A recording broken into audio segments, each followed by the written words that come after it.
Hit సినిమా తీయచ్చు, flop సినిమా కూడా తీయచ్చు. కానీ సూపర్ డూపర్ హిట్ ఇండస్ట్రీ రికార్డ్స్ని బ్రేక్ చేసే సినిమా తీయాలి, అది ఎవరి చేతిలో లేదు. ఏదో ఒక మ్యాజిక్ జరగాలి. అది ఎప్పుడో కానీ జరిగేటువంటి ఒక రేర్ ఫీట్. అది ఒక మగధీర, ఒక దూకుడు, ఒక రచ్చ, ఒక పోకిరి, ఇలాంటివి. అలాగా గబ్బర్ సింగ్ రైట్స్ కొని గణేష్ సినిమా తీస్తున్నప్పుడు ఒక మంచి హిట్ సినిమా గ్యారంటీ, ఒక మంచి కమర్షియల్ హిట్ సినిమా వస్తుందనే నమ్మేం తప్ప ఇది ఒక ఇండస్ట్రీ రికార్డ్స్ మొత్తాన్ని బ్రేక్ చేసే సినిమా అవుద్దని నిజంగా అయితే అనుకోలే. ఖచ్చితంగా ఒక సక్సెస్ఫుల్ సినిమా కొడతాడు కళ్యాణ్ బాబు. హరీష్ శంకర్ లాంటి డైరెక్టర్ చేతిలో, గణేష్ లాంటి ప్రొడ్యూసర్ సక్సెస్ఫుల్గా తీస్తారనుకున్నాం తప్ప ఇండస్ట్రీ రికార్డ్స్ అన్నింటినీ తల్లకిందులు చేసే సినిమా తీస్తారని మాత్రం ఈవెన్ నాకు తెలిసి వీళ్ళు కూడా అనుకుని ఉండరు. గ్యారంటీ ఒక సక్సెస్ఫుల్ సినిమా తీస్తాను మాత్రం ఫస్ట్ నుంచి నమ్మకం ఉంది. అయితే నాకు ఈ సినిమాలో అసలు గణేష్ ఫస్ట్ వాడు ఒక నిర్మాతగా 2 సినిమాలు, ఒక అబవ్ యావరేజ్ సినిమా, ఒక సినిమా బిలో యావరేజ్ తీసి ఒక హిట్ కొట్టాలనే తపన, వాడి తపన ఈ సినిమా సక్సెస్, ఈ సినిమా ఇంత పెద్ద విజయానికి కారణం. అలాగే కళ్యాణ్ బాబు లాంటి ఇష్టమైన, అభిమానించేటువంటి ఒక డైరెక్టర్, ఒక ఫ్యాన్ డైరెక్టర్ అయ్యి దమ్ము ఉండి, కెపాసిటీ ఉండి, ఒక హీరోని అభిమానించేటువంటి వ్యక్తి డైరెక్టర్, ఏమంటారు, వెంజన్స్తో ఉండేటువంటి యాక్టర్ వాడు. ఎప్పుడు మంచి క్యారెక్టర్ దొరికిందా దాన్ని అంతు చేసేటువంటి మైండ్ సెట్ ఉన్నాడు. సో ఈ ముగ్గురు కాంబినేషను కలిసి ఈ సినిమాని హిట్ చేస్తుంది అనుకున్నాం. కానీ ఇలాగా తెలుగు ఇండస్ట్రీ రికార్డ్స్ మొత్తాన్ని తిరగరాస్తాను మాత్రం ఎవరు ఎక్స్పెక్ట్ చేయలేరు. I'm very very happy. Charan బాబుకి రచ్చ లాంటి ఇండస్ట్రీ రికార్డ్స్ని బ్రేక్ చేశారు, రచ్చ రావటం.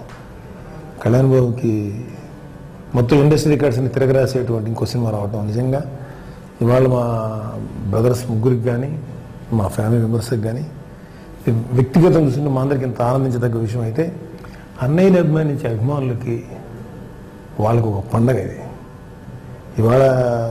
ఇవాళకి వచ్చి 5-6 రోజులు అవుతుంది సినిమా. ఇంకా థియేటర్లో చూస్తే నిన్న అదే యూఫోరియా, అదే ఇది.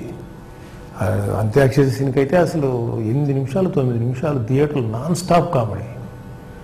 ఆ పెళ్లి కొడుకు గెటప్లో వచ్చి ఆ అమ్మాయిని పెళ్లి చేసుకున్నానని చెప్పే ఎపిసోడ్, అక్కడి నుంచి మార్కెట్లో కబడ్డీ ఆడే సీన్, అలాగే చిన్న sentimental scenes with father, with mother death scene, అవన్నీ సెంటిమెంటల్ యాంగిల్, రొమాంటిక్ యాంగిల్. అంటే కళ్యాణ్ బాబును హరీష్ శంకర్ ఏం చేశారంటే, ఏం చేశారో నాకైతే అర్థం కావట్లేదు. ఎందుకంటే వాళ్ళు ఒకళ్ళనొకళ్ళు, అంటే ఒక డైరెక్టరు, ఒక హీరో కనుక పర్ఫెక్ట్గా కోఆర్డినేషన్ ఉంటే, ఒక మంచి కథ దొరికితే, అంత కోఆర్డినేషన్ ఉన్న వ్యక్తులకి ఒక మంచి కథ దొరికితే ఎలాంటి వండర్స్ క్రియేట్ చేస్తారనే దానికి Gabbar Singh is big example. Songs Devi Prasad, మా తెలిసి Devi Prasad careers best songs ఇవే అంటే నా నమ్మకం. దేవి ప్రసాద్ పెట్టినప్పుడు మంచి మ్యూజిక్ ఇస్తాడు అనుకున్నాం, కానీ మామూలు మ్యూజిక్ ఇవ్వాల. ఎలాంటి మ్యూజిక్ ఇచ్చాడంటే, థియేటర్లో జనం సీట్ల మీద కూర్చోకుండా డ్యాన్సులు చేయటం తప్ప ఆ సాంగ్స్ అయ్యేదాకా అదే పని. అలాగే కళ్యాణ్ బాబు సాంగ్స్ తగ్గట్టు ఇంత రెచ్చిపోయిపోయి వాడు డ్యాన్స్ చేయలేము. తను చేసే సాంగ్స్, ఇంకా comedy, what not, Ram Laxman fights, backgrounds, Harish Shankar taking అనేది ఇంకా అసలు అద్భుతం. సో ఇంత పెద్ద హిట్ పిక్చరు నిజంగా మా ఫ్యామిలీకి ఇచ్చినందుకు, మాకు మా అభిమానులకు ఇచ్చినందుకు ఖచ్చితంగా గణేష్కి కానీ, హరీష్ శంకర్కి కానీ, మా అభిమానులందరి తరఫున, మా కుటుంబం తరఫున మనస్ఫూర్తిగా వాళ్ళకి థ్యాంక్స్ చెప్తున్నాను. తర్వాత హిందీలో మున్ని బద్నాం సాంగ్ చేశాను. మున్ని బద్నాం లాంటి సాంగ్ అంత రేంజ్లో తెలుగులో దాన్ని ఐదర్ అచ్చున్న మేము కాపీ కొట్టాలి వీళ్ళు, లేదా కొత్తది చేయాలి. కొత్తది ఏం చేయగలుగుతాం, మ్యాక్సిమం దాన్ని అలాగే పికప్ చేసి చేయొచ్చాము. అది పికప్ చేసే రైట్ అయితే ఉంది గణేష్కి, హరీష్కి. ఇంకా రైట్స్ కొన్నారు కాబట్టి. కానీ దేవిప్రసాద్ అసలు అలా కాదని చెప్పేసి ఒక కొత్త ట్యూన్ పట్టుకొని మున్ని బదనాము సాంగ్ కంటే అదిరిపోయే సాంగ్ చేశాడు. ఇంకేం చెప్పాలి? ఒక్కొక్కళ్ళు ఈ సినిమా పనిచేసే టెక్నీషియన్స్ ఒక్కొక్కళ్ళు ఎలాంటి మైండ్ సెట్లో ఉన్నారు, ఎలా చేశారో నేను ఊహించలేకపోతున్నా.